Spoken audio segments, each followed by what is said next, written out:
you should always be in control of what your staff is doing, and it should be planned for you, but not planned for them. And so what I mean by that is you schedule informal conversations. Your team, your staff may not know you've scheduled informal conversations. So I think that's how you have to think about it.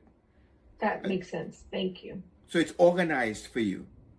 And you could chart it now. And now with iPhones and smartphones, it's easier to do this than back in my day, right? I needed a notepad, right? And so you could set it up by employee name, or you could set it up by date. So employee name, I speak to this group of employees on Mondays, this group on Tuesdays, this group on Wednesdays. Do they realize what you're doing? They may not know, you may not tell them, but you know.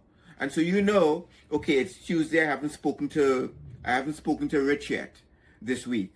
I need to find out what's going on. And so you just have, you create a situation where you have an informal conversation with him about what happened last week, about a particular situation, and you make a note of it.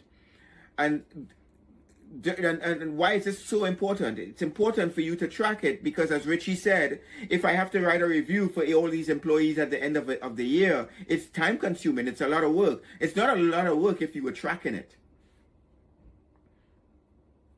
See, it becomes a lot easier. It almost writes itself, right? So if your employee, let's say employee's name is Jason, and Jason is not skilled at troubleshooting, well, I'm going to talk to Jason, when there's a complicated customer situation and a ticket that's complicated, and he needed the help of Rich and Lisa, and I'm going to talk to him next week about how he troubleshooted. And I'm going to make a note of what his responses were.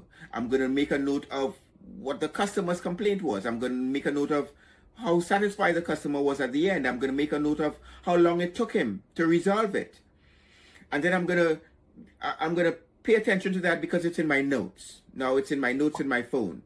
The next month, I'm going to pay attention to whether he moved forward or back. So that when I write an annual review, all of this is now data for me. It's not going to take me a long time because I'm just going to go under his name, and I'm going to go under troubleshooting, and I'm going to go under what he resolved, how he resolved it, how he improved over the last 6 months, and where he is now and where I expect him to be. And this was all done informally, but I made a note of it.